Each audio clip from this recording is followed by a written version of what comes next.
বড় পীর আব্দুল কাদের জিলানী রহমতুল্লাহি আলাই ইসলামের বার্তা প্রচারের জন্য বিভিন্ন স্থানে ভ্রমণ করছিলেন। এই যাত্রায় বড় পীর আব্দুল কাদের জিলানী রহমতুল্লাহি আলাইয়ের হাতে একটি বিশেষ লাঠি ছিল। এই লাঠির অলৌকিক ক্ষমতা সম্পর্কে খুব বেশি কেউ অবগত ছিল না।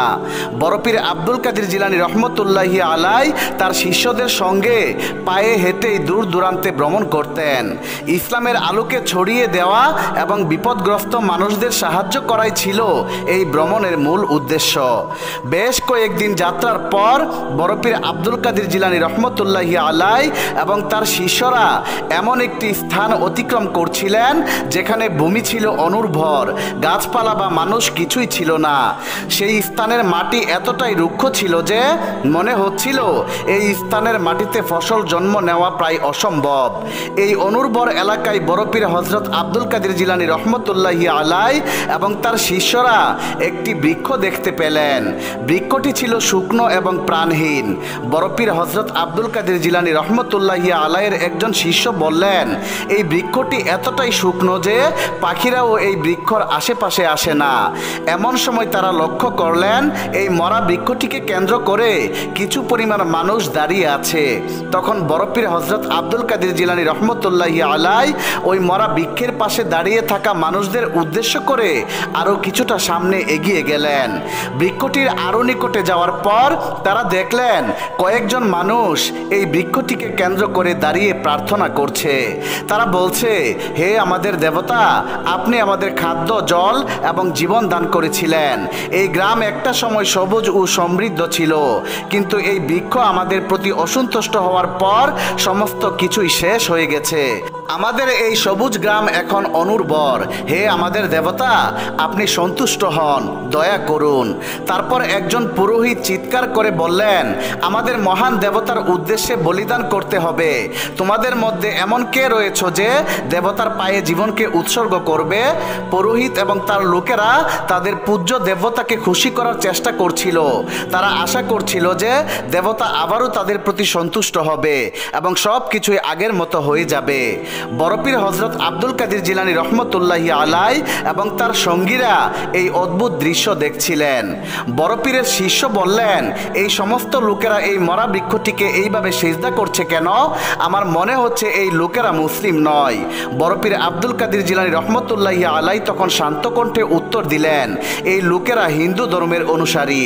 এরপর বড় পীর হযরত আব্দুল কাদের জিলানী রহমতুল্লাহি আলাই সেই পুরোহিতের কাছে গেলেন যিনি সবাইকে নেতৃত্ব দিচ্ছিলেন। বড় পীর জিলানী রহমতুল্লাহি আলাই পুরোহিতকে উদ্দেশ্য করে বললেন, আপনারা কারা এবং এই বৃক্ষটিকে এইভাবে সিজদা করছেন কেন? তখন পুরোহিত বড় পীরকে নিবিড়ভাবে পর্যবেক্ষণ করলেন। বড় পীরের শক্তিশালী চেহারা, উজ্জ্বল মুখ এবং সৌম্য চেহারা দেখে পুরোহিত বিস্মিত হলেন। বড় পীর আব্দুল কাদের জিলানী রহমতুল্লাহি আলাইয়ের শান্ত হাসি পুরোহিতের মনে একই সঙ্গে সম্মান এবং ভয়ের অনুভূতি সৃষ্টি করেছিল। পুরোহিত মনে মনে ভাবলেন, আমি ইতিপূর্বে এমন কাউকে দেখি নাই যিনি এতটা শক্তিশালী কিন্তু এত নম্র। পুরোহিত বুঝতে পেরেছিলেন এই ব্যক্তি কোনো সাধারণ মানুষ নয়। পুরোহিত শান্ত কণ্ঠে উত্তর দিলেন, আমরা বিশ্বাস করি এই বৃক্ষটি আমাদের রব। পূর্বে এই বৃক্ষ সবুজ এবং প্রাণবন্ত ছিল এবং এই বৃক্ষের কল্যাণে আমাদের এই গ্রাম উর্বর ছিল। আমরা এখানে ফসল উৎপন্ন করতাম, পশুপালন করতাম, কিন্তু আমাদের কোনো একটি ভুলের কারণে আমাদের দেবতা আমাদের উপর অসন্তুষ্ট হয়েছেন। ফলে আমাদের গ্রামের নদী জলশূন্য হয়ে পড়েছে, মাটি রুক্ষ এবং অনুর্বর হয়ে গেছে, গাছের পাতা ঝরে গেছে। আমাদের পূর্বপুরুষরা বলতেন, যদি গাছের পাতা ঝরে যায় তবে বুঝতে হবে দেবতা তোমাদের উপর অসন্তুষ্ট হয়েছেন। আমরা আমাদের দেবতাকে শান্ত করার জন্য অনেক চেষ্টা করেছি, কিন্তু আমাদের দেবতা এখনও আমাদের উপর অসন্তুষ্ট রয়েছেন। বড় পীর হযরত আব্দুল কাদের জিলানী রহমতুল্লাহি আলাইয়ের একজন শিষ্য বললেন, আপনাদের এই গ্রামে কোনো জনবসতি দেখতে পাচ্ছি না কেন? এখানে কোনো মানুষ নেই? তখন পুরোহিত বললেন, এই গ্রামে এখন জলের কোনো ব্যবস্থা নেই। আমাদের পশুরা ক্ষুধা ও তৃষ্ণায় মারা গেছে। জীবন বাঁচাতে গ্রামের অনেক মানুষ অন্যত্র এখান থেকে চলে গেছে। এখানে আমরা আগে সুন্দরভাবে জীবন ধারণ করতাম, কিন্তু এখন তা আর সম্ভব নয়। যে নদীর উপর আমরা নির্ভরশীল ছিলাম সেই নদী জলশূন্য হয়ে পড়েছে। এখন আমাদের পুড়তে থাকা গরম বালির উপর উপর দিয়ে অনেক দূর পথ হেঁটে জল সংগ্রহ করতে হয়, যা খুবই কষ্টের। আমাদের লোকেরা ক্লান্ত হয়ে পড়েছে, শিশুরা অসুস্থ হচ্ছে, পশুরা মারা যাচ্ছে, কারণ তাদের জন্য কোনো খাদ্য বা জল নেই। খাদ্যের অভাবে আমাদের পশুগুলি এখন আর দুধ দিচ্ছে না। আমাদের বায়োজ্যেষ্ঠরা সব সময় বলতেন এই বৃক্ষটি পবিত্র এবং আশীর্বাদপূর্ণ। আমরা এই বৃক্ষের মাধ্যমে অনেক আশীর্বাদ ও নিয়ামত পেয়েছি। পুরোহিতের কথা শুনে বড়পীর আব্দুল কাদের জিলানী রহমতুল্লাহি আলাই বললেন, আপনাদের ধারণা এই বৃক্ষের মাধ্যমে আপনারা উপকৃত হবেন? পুরোহিত তখন বলল, এই বৃক্ষ আমাদের জন্য অনেক কিছুই করতে পারে। এক সময় এই বৃক্ষ আমাদের এমন সব নিয়ামত দান করেছে যা কেবল একজন রবি দিতে পারেন। এই কারণে আমরা বিশ্বাস করি এই বৃক্ষ আমাদের জীবনদাতা, আমাদের রিজিক দাতা। এই বৃক্ষ আমাদের দুঃখ দূর করে, আমাদের প্রার্থনা কবুল করে। এই কারণে আমরা এই বৃক্ষকে খুশি করার চেষ্টা করছি এবং সাহায্য পাওয়ার আশা করছি। আমরা আশা করছি এই বৃক্ষ আবারও আমাদের প্রতি দয়া করবে। তখন বড়পীর আব্দুল কাদের জিলানী রহমতুল্লাহি আলাই বললেন, এই বৃক্ষটিকে আপনারা সেজদা করছেন, কিন্তু এই বৃক্ষ আপনাদের কোনো নিয়ামত দান করার ক্ষমতা রাখে না। অন্য সকল সৃষ্টির মতোই এই বৃক্ষও একটা সাধারণ সৃষ্টি। এই বৃক্ষেরও একটা স্রষ্টা রয়েছেন। একটা সাধারণ সৃষ্টি কিভাবে আপনাদের জীবন দিতে পারে? তখন পুরোহিত রাগান্বিত কণ্ঠে বললেন, হে সম্মানিত ব্যক্তি, আপনি ভুল করছেন। এই বৃক্ষই হচ্ছে আমাদের রব। এই বৃক্ষই আমাদের রক্ষা করে, আমাদের শক্তি দান করে। এই বৃক্ষের কারণেই আমাদের নদীতে জল ছিল, আর আপনি বলছেন এই বৃক্ষ একটি সাধারণ সৃষ্টি মাত্র। পুরোহিত আরো বললেন, আপনি আমাদের উপাসনায় বাধার সৃষ্টি করছেন এবং বলছেন এই পবিত্র বৃক্ষ আমাদের সাহায্য করতে পারবে না। এটা সেই বৃক্ষ যেটা এত বছর যাবৎ আমাদের রক্ষা করেছে। বর্তমানে আমার বয়স 80 বছর। আমাদের পূর্বপুরুষেরাও এই বৃক্ষের পূজা করতেন। এই বৃক্ষ সবুজ এবং প্রাণবন্ত ছিল। বর্তমানে এই বৃক্ষটি শুকিয়ে গেছে। সেই জন্য কি আমরা বিশ্বাস হারিয়ে ফেলব? এই বৃক্ষটিকে রক্ষা করা এবং যত্ন নেওয়া আমাদের কর্তব্য। তখন বড়পীর আব্দুল কাদের জিলানী রহমতুল্লাহি আলাই শান্ত এবং কোমল কণ্ঠে বললেন, তোমরা এই বৃক্ষকে বাঁচিয়ে রাখার চেষ্টা করছো। যদি এই বৃক্ষ সত্যিই তোমাদের রব হতো, তবে এই বৃক্ষটিকে তোমাদের রক্ষা করতে হতো না। যিনি তোমাদের সৃষ্টি করেছেন তিনিই তোমাদের রক্ষা করেন, তিনি তোমাদের জীবিকা দেন। তোমরা পথভ্রষ্ট হলে পথ দেখান। সৃষ্টিকর্তা কখনো ইন্তেকাল করেন না। যে বস্তু নষ্ট হয়ে যায় বা মারা যায় সে কখনো রব হতে পারে না। এই কারণে তোমাদের উচিত সত্যিকারের রবের দিকে ফিরে আসা, যিনি সর্বদা ছিলেন, আছেন এবং থাকবেন। তিনি শুরু থেকে আছেন এবং শেষ পর্যন্ত থাকবেন। তখন পুরোহিত বললেন, হে সম্মানিত ব্যক্তি, আপনি কার কথা বলছেন? আমরা সর্বদা এই বৃক্ষের উপর নির্ভর করেছি। এই বৃক্ষকে আমাদের রব মনে করি এবং আমরা তা করেই যাব। তখন বড়পীর আব্দুল কাদের জিলানী রহমতুল্লাহি আলাই আবারও শান্ত কণ্ঠে বললেন, আপনাদের এই ধারণা সম্পূর্ণ ভুল। রব কখনো ঘুমান না, তিনি কখনো ক্লান্ত হন না। তিনি আমাদের উপর রহমত করেন। এই বিশ্বজাহানের রব মানুষের মতো বা গাছের মতো বা কোনো পশুর মতো নন। মহান আল্লাহ তাআলা এক এবং অদ্বিতীয়, তার কোনো শরিক নেই। মহান আল্লাহ তাআলার সঙ্গে কারো তুলনা হয় না।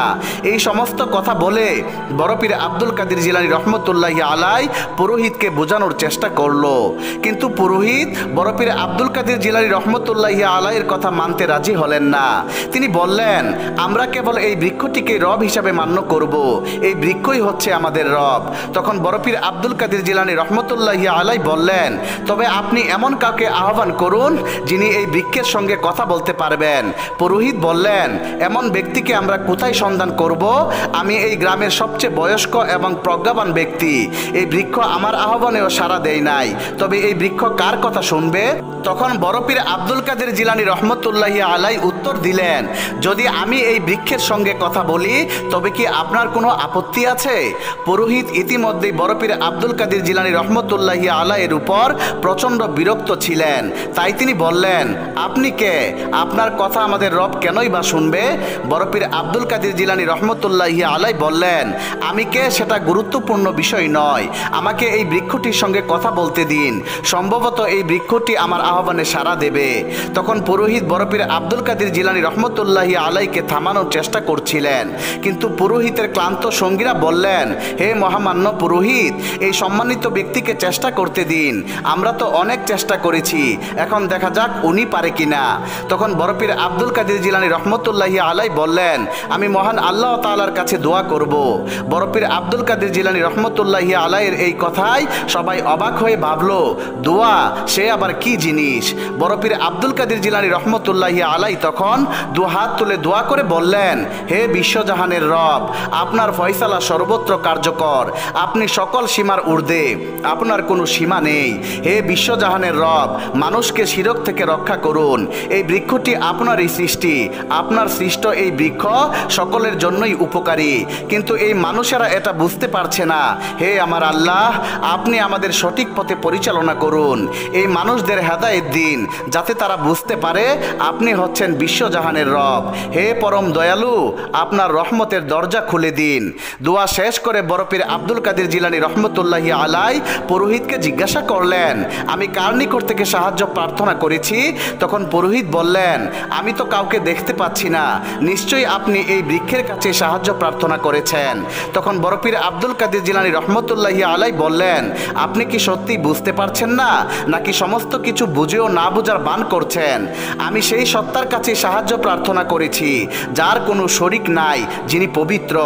পুরোহিত এবার বললেন, হে সম্মানিত ব্যক্তি, আমি ধারণা করছি আপনি কোনো একজন জাদুকর, জাদুর মাধ্যমে আপনি আমাদের বিভ্রান্ত করতে চান। তখন বড়পীর পুরোহিতের কথা উপেক্ষা করে গ্রামবাসীদেরকে বললেন, তোমরা কি চাও তোমাদের এই গ্রামে জল ফিরে আসুক এবং তোমাদের গ্রামের এই নদী আবারও জলে পরিপূর্ণ হোক? যদি চাও তবে আমি আমার রবের কাছে তোমাদের জন্য দোয়া করব। গ্রামবাসীরা তাদের বিপদের কারণে খুবই বিপর্যস্ত, দুঃখিত এবং তৃষ্ণার্ত ছিল, তাই তারা বলল, হে সম্মানিত ব্যক্তি, আপনার যা ইচ্ছা হয় করুন, কিন্তু আমাদের এই বিপদ থেকে উদ্ধার করুন। গ্রামবাসীদের এই করুণ আহ্বানে বড়পীর আব্দুল কাদের জিলানী রহমতুল্লাহি আলাইয়ের মনে করুণা জাগ্রত হলো। বড়পীর আব্দুল কাদের জিলানী রহমতুল্লাহি আলাই তার হাতের ওই লাঠির মাধ্যমে শুকনো বৃক্ষটিকে ইশারা করে পবিত্র কোরআনের আয়াত পাঠ করছিলেন। এমন সময় মহান আল্লাহ তাআলার অসীম রহমতে সেই লাঠি থেকে একটি আলোক রশ্মি বের হয়ে এলো। গ্রামবাসীরা এটা দেখে হতবিহ্বল হয়ে গেল। সেই আলোক রশ্মি বৃক্ষটিকে স্পর্শ করলো, সঙ্গে সঙ্গে বৃক্ষটি একদম সবুজ এবং তরতাজা হয়ে উঠল। মনে হচ্ছিল এই বৃক্ষ কোনোদিন শুকনা ছিল না, এমনকি বৃক্ষের পাশ দিয়ে বয়ে চলা নদীটাও জলে পরিপূর্ণ হয়ে গেল। পুরোহিত এবং গ্রামবাসী হতবিহ্বল হয়ে গেলেন, তারা বুঝতে পারছিলেন না এই বিস্ময়কর ঘটনাটা কিভাবে ঘটল। বড়পীর আব্দুল কাদের জিলানী রহমতুল্লাহি আলাই বললেন, মহান আল্লাহ তাআলার রহমতে তোমরা এই পানি পান করো। মহান আল্লাহ তাআলার অসীম কুদরতে সেই গ্রামের অনুর্বর জমি সবুজ হয়ে উঠল, ফসলের ক্ষেতগুলি সমৃদ্ধ হয়ে উঠল এবং যে গ্রামটি বছরের পর বছর যাবৎ অনুর্বর ছিল, কিছুক্ষণের মধ্যেই সেই গ্রাম উর্বর হয়ে গেল। তৃষ্ণার্ত লোকেরা পানি পান করে বলল, আমরা ইতিপূর্বে কখনোই এত মিষ্টি এবং সুস্বাদু পানি পান করিনি, আমরা এই বৃক্ষের পাশে এই নদীটিকে কখনোই এইভাবে প্রবাহিত হতে দেখিনি।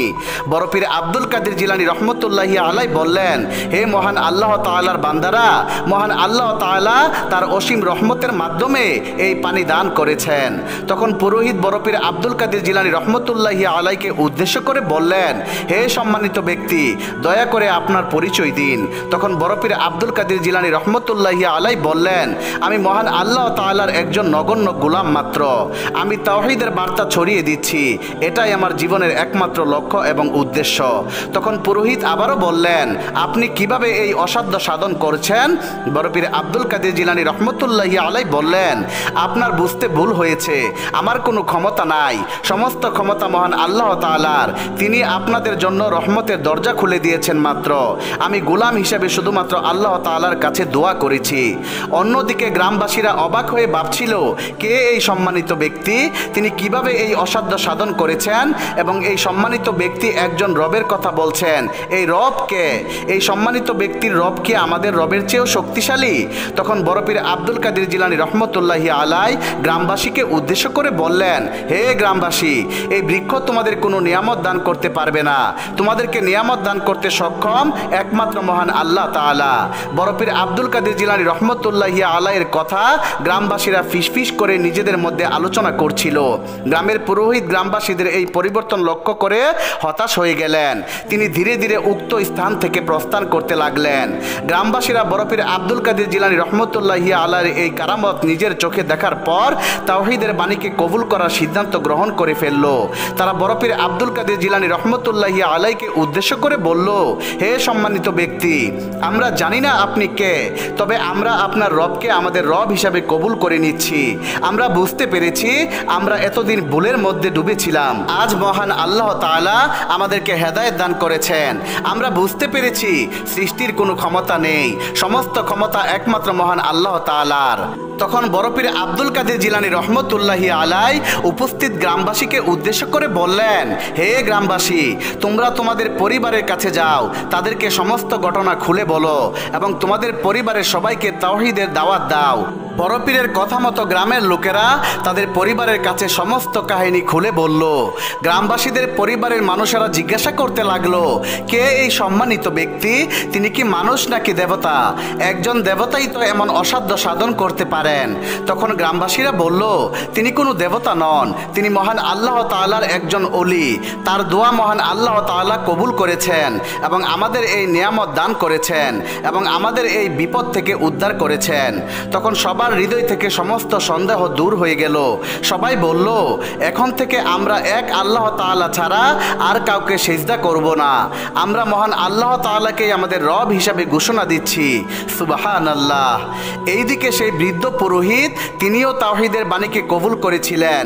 পুরোহিত বড়পীর আব্দুল কাদের জিলানী রহমতুল্লাহি আলাইকে উদ্দেশ্য করে বললেন, হে সম্মানিত ব্যক্তি, আমি সেই রবকে সিজদা করছি যে রব তোমার এবং আমার এবং সবার, যে রব এই বিশ্বজাহানের স্রষ্টা। সুবহানাল্লাহ। সম্মানিত মুসলিম ভাই ও বোনেরা, চলুন আমরা বড়পীর আব্দুল কাদের জিলানী রহমতুল্লাহি আলাইয়ের আরেকটি কাহিনী জেনে আসি। বাগদাদের এক গ্রামে একজন মহিলা বাস করতেন। এই মহিলার স্বামী মারা গিয়েছিলেন এবং এই মহিলার একটি মাত্র পুত্র সন্তান ছিল।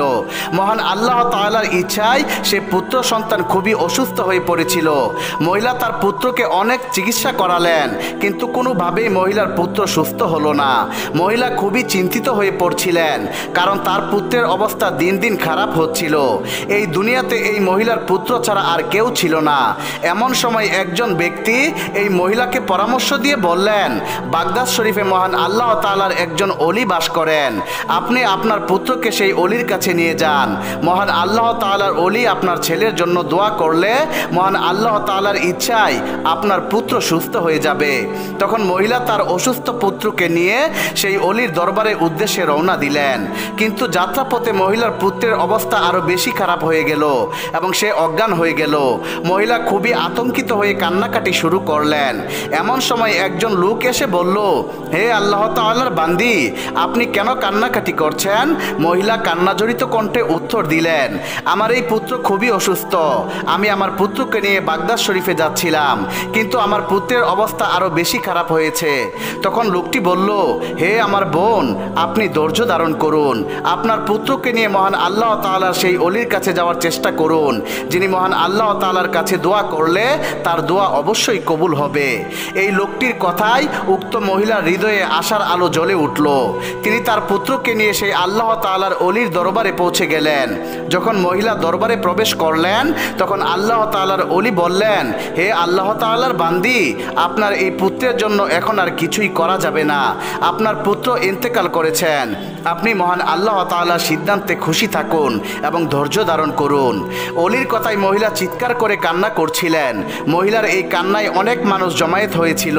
ঠিক সেই মুহূর্তে একজন শিশু মহিলাকে উদ্দেশ্য করে বললেন, আপনি কেন কান্না করছেন? আপনার কি হয়েছে? মহিলা কান্নাজড়িত কণ্ঠে বললেন, তুমি কে? শিশুটি উত্তর দিল, আমি আব্দুল কাদের জিলানী। আমি জিলান শহর থেকে এখানে শিক্ষা গ্রহণ করতে এসেছি। দয়া করে আমাকে বলুন আপনি কেন কান্না করছেন? তখন মহিলা তার সমস্ত কাহিনী বড়পীর আব্দুল কাদের জিলানী রহমতুল্লাহি আলাইকে খুলে বললেন। তারপর মহিলা কান্নাজড়িত কণ্ঠে বললেন, এই দুনিয়াতে আমার এই পুত্র ছাড়া আর কেউ নেই। তখন বড়পীর আব্দুল কাদের জিলানী রহমতুল্লাহি আলাই বললেন, হে সম্মানিত মহিলা, আপনার পুত্র ইন্তেকাল করে নাই, দেখুন সে জীবিত। বড়পীরের কথায় মহিলা হতবিহ্বল হয়ে পড়েছিল। তিনি অবাক হয়ে দেখলেন তার পুত্র নাড়াচাড়া করছে। এবং তার পুত্র শ্বাস নিচ্ছে।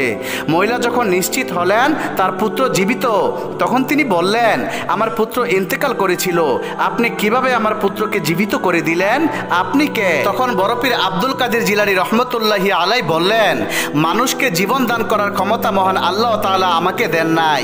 একমাত্র মহান আল্লাহ তাআলা ছাড়া এই ক্ষমতা আর কারো নাই। মহান আল্লাহ তাআলা আপনার পুত্রকে জীবিত করে দিয়েছেন।